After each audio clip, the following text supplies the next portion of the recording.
Hi there, and welcome to episode 48 of the Beyond Social Media Show. I'm BL Ochman, and I'm here with my co-host David Erickson. You can find David at estrategyblog.com.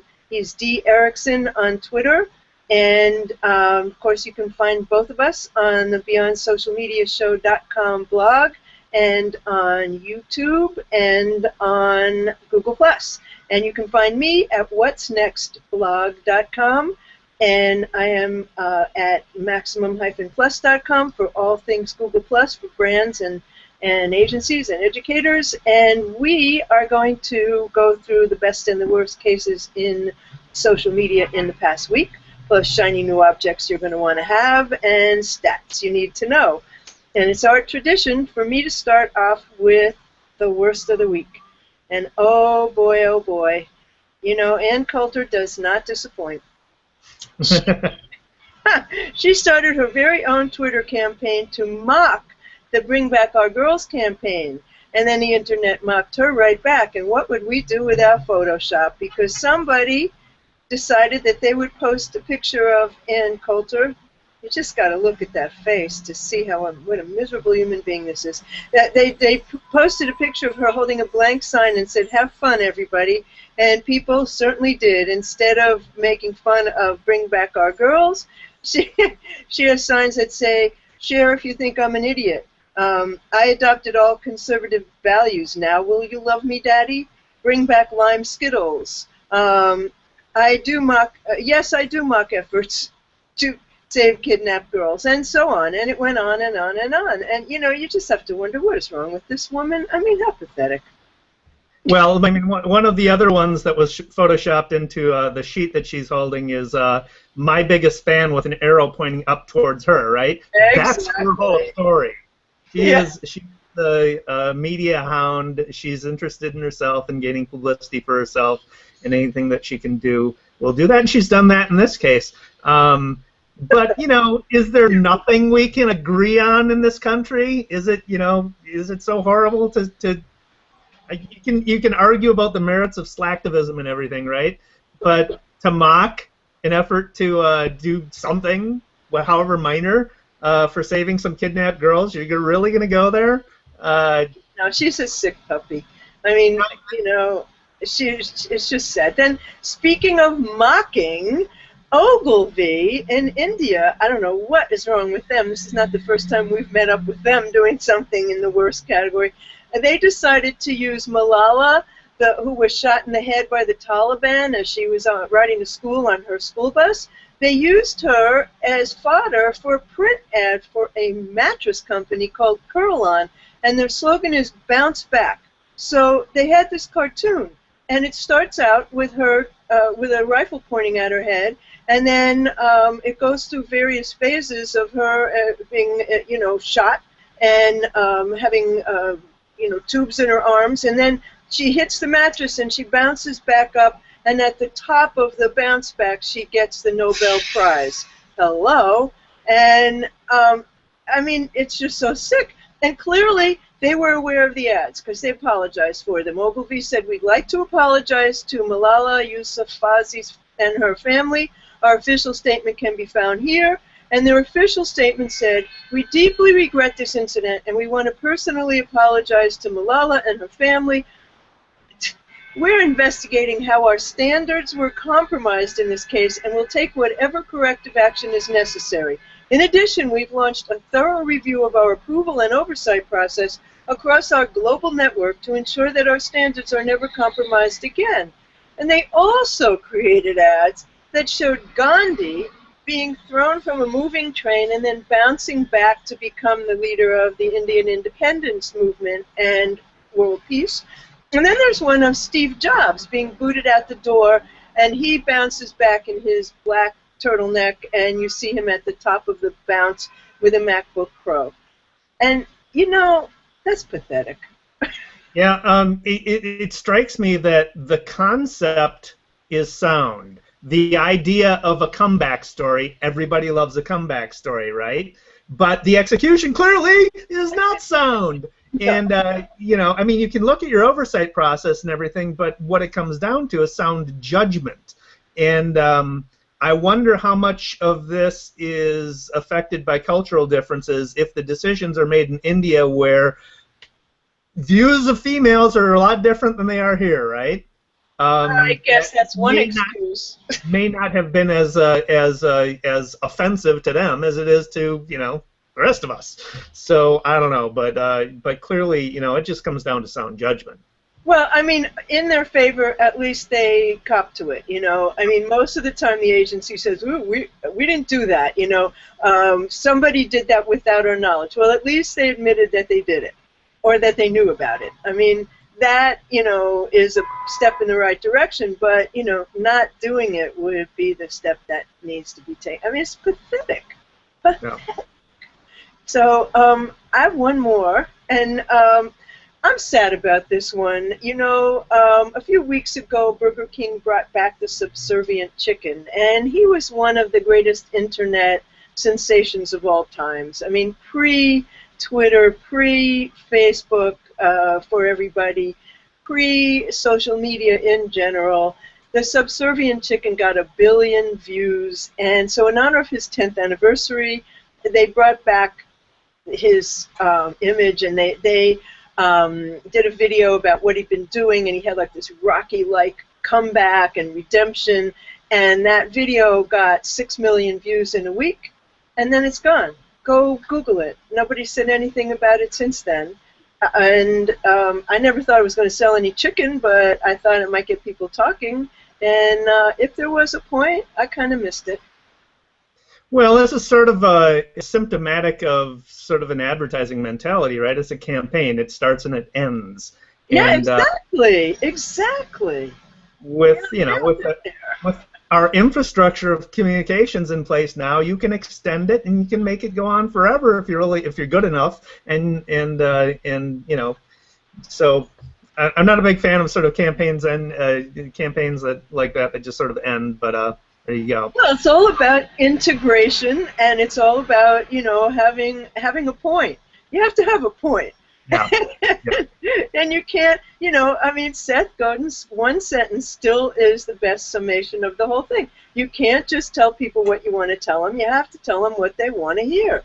And if you do, you know, I have an article in Ad Age this week. We talk all the time about the Twitter fails of brands, and, you know, the question is, what did they expect? The question is, what are brands expecting? They look for a magic bullet. You know, we'll do a Q&A, and then everybody will love us. You know, we'll bring back the Subservient Chicken, and everything will be. It just doesn't work that way. It's all about being consistent, and if you want people to love you, you have to be lovable. Yep, absolutely. So I got a couple of when it went wrongs, and top among them is Michael Sams. So Michael Sams is a openly gay college football player who played at the University of Minnesota, defensive end. He was drafted by the St. Louis Rams in the 7th round, so the last round of the draft. And ESPN broadcast him kissing his boyfriend after learning that he'd been drafted, and they treated it like all the other examples of shots of players being drafted and celebrating with their family and girlfriends and kissing their girlfriends. They just gave the same platitudes about how emotional of a day it was, so they didn't treat it any differently. So there's good on that. But then, so Michael Sams, again, 7th round draft pick. He's not the 1st round. He's not a superstar. There's a question about whether he's talented enough to make the team and everything. He comes in and he's got a deal with the Oprah Winfrey Network for a reality show.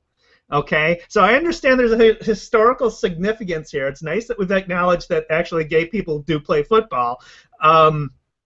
But he's got a lot of scrutiny. He's going in knowing he's got a lot of scrutiny on him as the first openly gay player. And he comes in with, so I started my new job in January. If I came on to work the first day of work with an entourage and a camera crew ready to capture my colleagues' reaction to me, how do you think they would feel about me?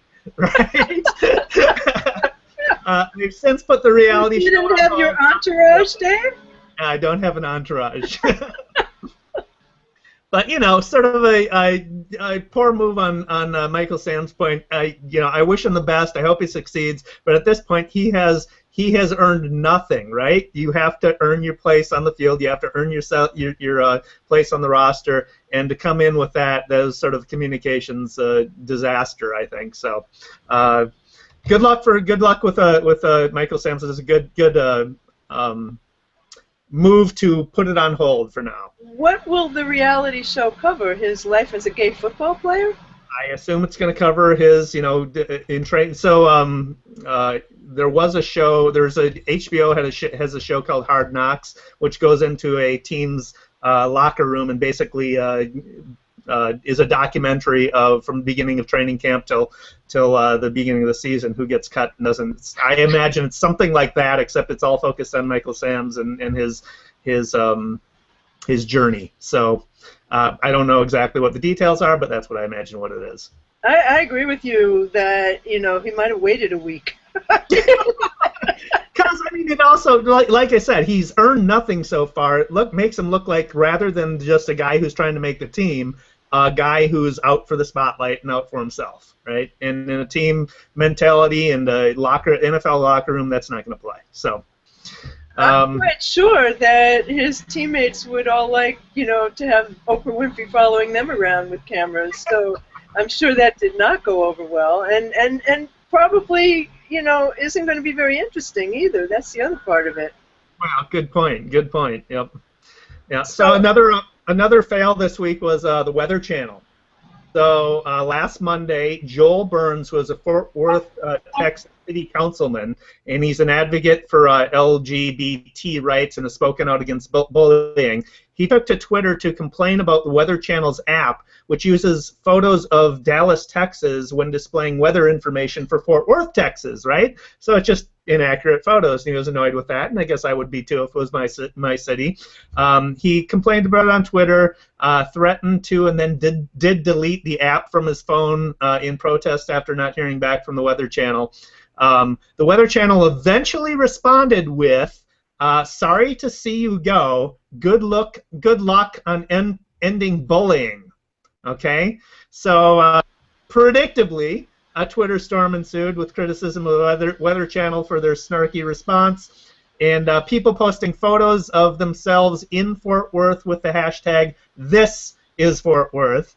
The Weather Channel eventually apologized, but you don't need snark. There's an obvious problem with your app, right? It's displaying the wrong information. Acknowledge it, look into it, say you're going to fix it, and move on, rather than invite people to criticize you. Well, you just gave the answer to most issues. Acknowledge it, explain how you're going to fix it, and move forward. And the other missing link is a sense of humor. Yeah. That's missing big time. Yeah. I mean, seriously. And that's missing from so much of communication. It just really pains me when I see what people get angry about. You have to explain the next one, Dave. I'm not quite certain that I can understand this thing about Oracle and APIs. So an appeals court in Washington ruled that Oracle can copyright APIs for the Java programming language. So APIs are application programming interfaces. They're basically the building blocks of many online applications and have been considered to this point beyond the scope of copyright. And so for Twitter, for example, has an API, and a lot of people build Twitter apps on top of that API. Facebook has an API, and people build the login function for social logins is an example of APIs at work. They're building on top of language and instructions for using the data that Facebook has or Twitter has or whatever. So they Oracle, to let one platform talk to another, right? Correct. To another. Yep. So the traditional legal understanding, and I am not a lawyer, the traditional legal understanding that a form or concept cannot be protected, but a specific expression of it can be, is contrary to this recent ruling. So the idea that basically thinking of a sonnet, a poem, a sonnet, the form, the structure of a sonnet can't be copyrighted, but an individual sonnet can. The same sort of principle applies in this case, except the court has ruled contrary to that traditional understanding. So it puts at risk sort of the fundamental building blocks of online applications. So who knows how this is going to play out, but it is sort of scary that we're starting to see the internet almost being taken apart through legal rulings. When you get to net neutrality, and then you see this decision as far as APIs are concerned, doesn't make a lot of sense to me. So, Dave, if I understand this correctly, that means that anybody who wants to use an API has to ask Oracle's permission? For the Java programming language. Really? Yep. That makes no sense to me whatsoever. That's why I thought maybe you were going to explain it, and then I would get what the ruling was about. And part of the justice's explanation was very peculiar, saying that a tale of two cities is basically just a bunch of words strung together. So, I mean, it was a very peculiar, yes, everything is just a bunch of words strung together. That's what words are, sentences are. So, I don't know. But I think part of the problem is you get into the technicalities of how internet communications work, or how online things are engineered, and it's beyond the scope of legal professionals to understand. Like journalists, a lot of journalists don't understand the technicalities of what they're talking about when they're writing stories about online technology. Oh, you say that again. And back in the day, I had to explain, as much as I know about technical anything, I had to explain C++ to a lot of journalists at some very prominent media outlets, and they were the tech reporters. So, I mean, somebody once said, like, it doesn't matter as long as you have good reading comprehension, you can cover anything. I beg to differ. I think you need to know a little bit about the subject. So, but there is some discussion about. Oh, I'm sorry about the sirens. There is some discussion about how the internet should really be a utility, and I think that is indeed what it has become. It's a utility. A utility can't go down. Even Con Edison here in New York has to let other companies use their lines to provide electricity. So, it's got to be a cooperative thing, and it's got to be all the time available.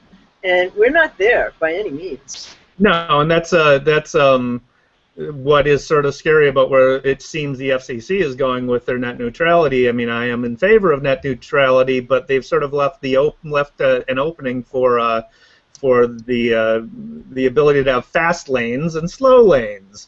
Right. And it's a communications infrastructure that needs to be available to everyone. So among my best, I've got one related to that story. So let's move on to best. And this is websites throttling traffic coming from the FCC domains as a net neutrality protest. So a guy named Kyle Drake, a Portland-based software developer, has developed some code that you can put on your website that serves web pages to the agency much more slowly, like dial-up slowly, after checking a visitor's IP address against a list of known FCC addresses. So this is the type of slacktivism I find delightfully amusing. Because I'll let me show you what it looks like to have a slow lane on the internet, FCC.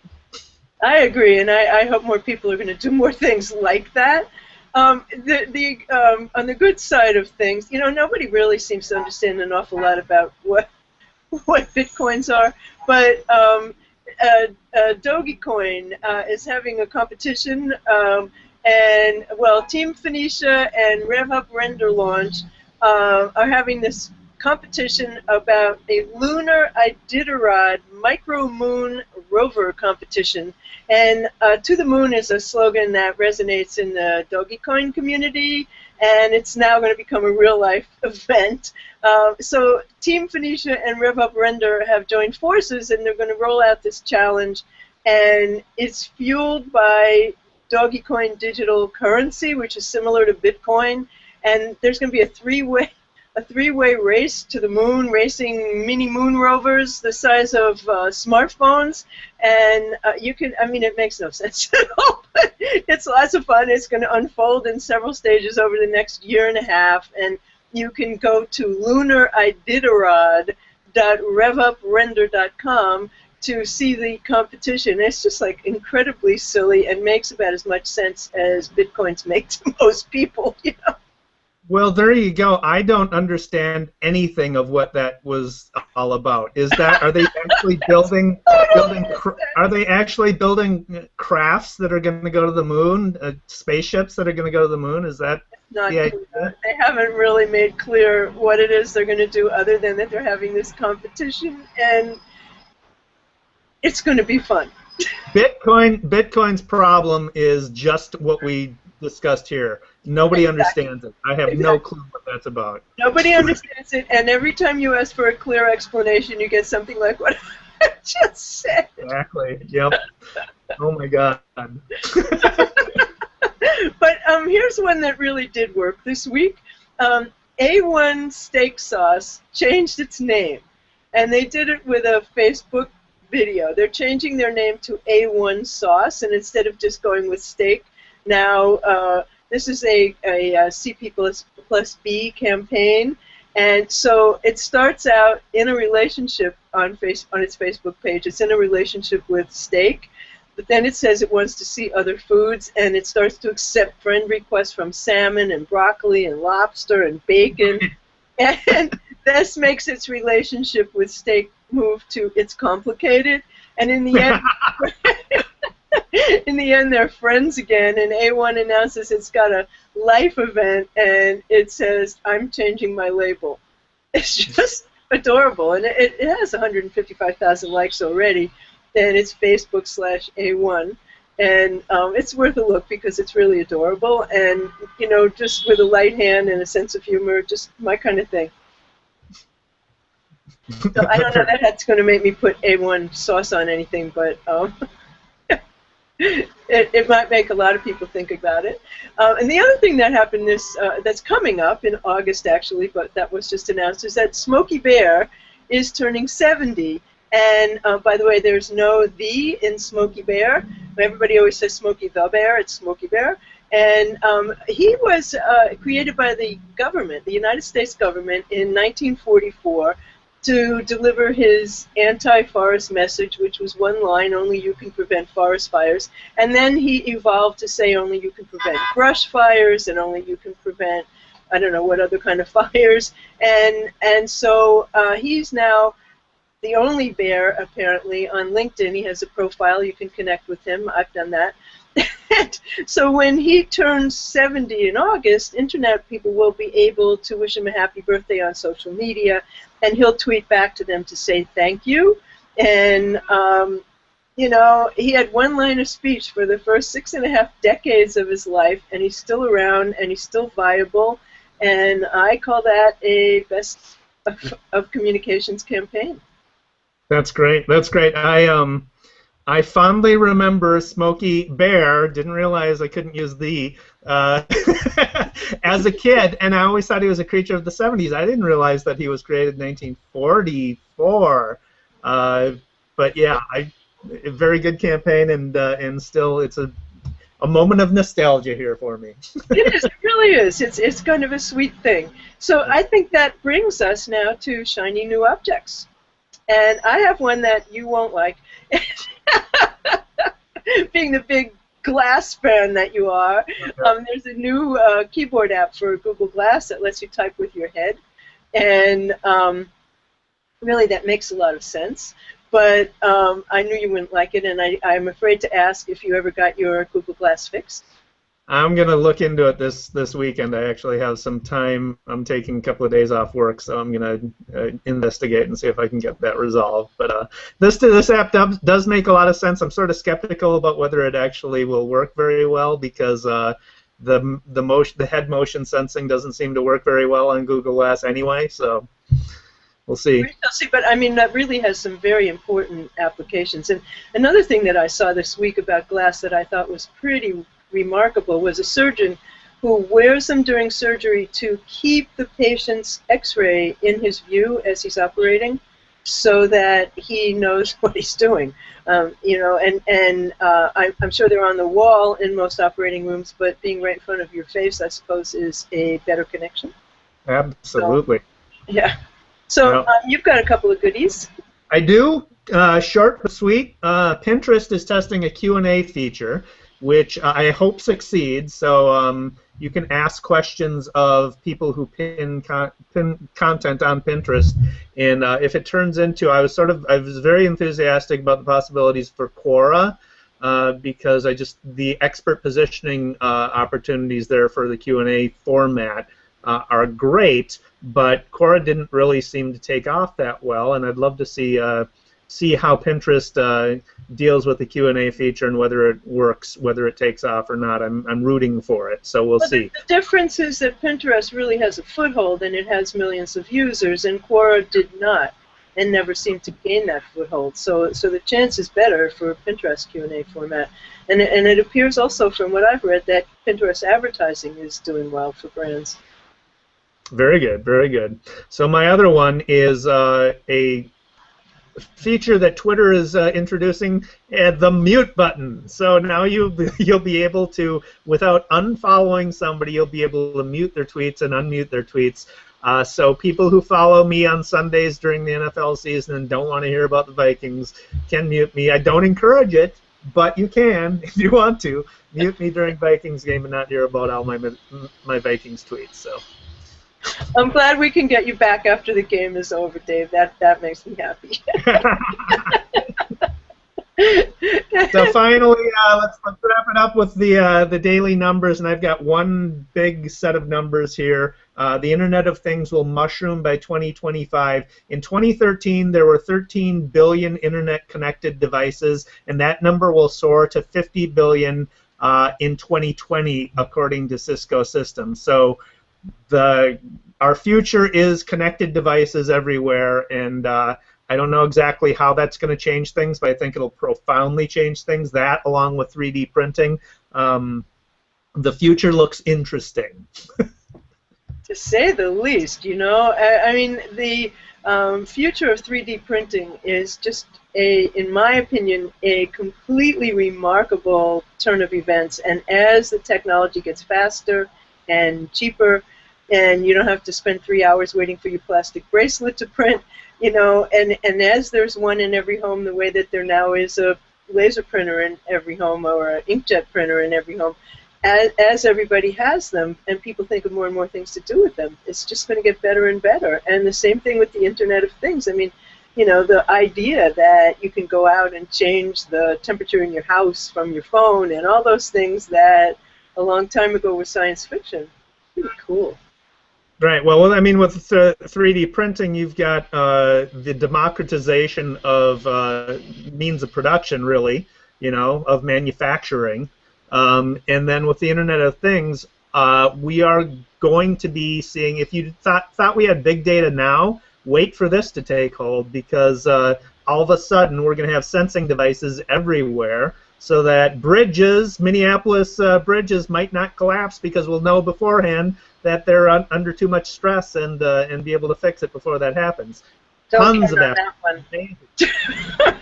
But you know, the thing about 3D printing is really about programming, and 3D printers don't print anything without the programming. So that makes learning how to code that much more of a language skill that, you know, kids are going to have. And I see that it's starting to be taught in some schools, but not all. So if you were going to do anything with your kid, you know, you really ought to be having them learn to code. Yeah. Eventually, that'll be like learning to read. That brings us to the end of another Beyond Social Media Show episode. And you can find us. Later today, we will timestamp the video so you can go to any segment that you want and see it directly on YouTube and on our blog, certainly by tonight. And you can find us at BeyondSocialMediaShow.com and our YouTube channel, Beyond Social Media Show. You can find David at D. Erickson on Twitter, at eStrategyBlog.com, eStrategyTV on YouTube, and you can find me on Twitter. I'm at What's Next. My blog is What's Next blog. I write for Ad Age Digital Next, and I'm CEO of Maximum Plus, which is about all things Google+. And we'll see you next week. Thank you so much for joining us. Thanks for watching.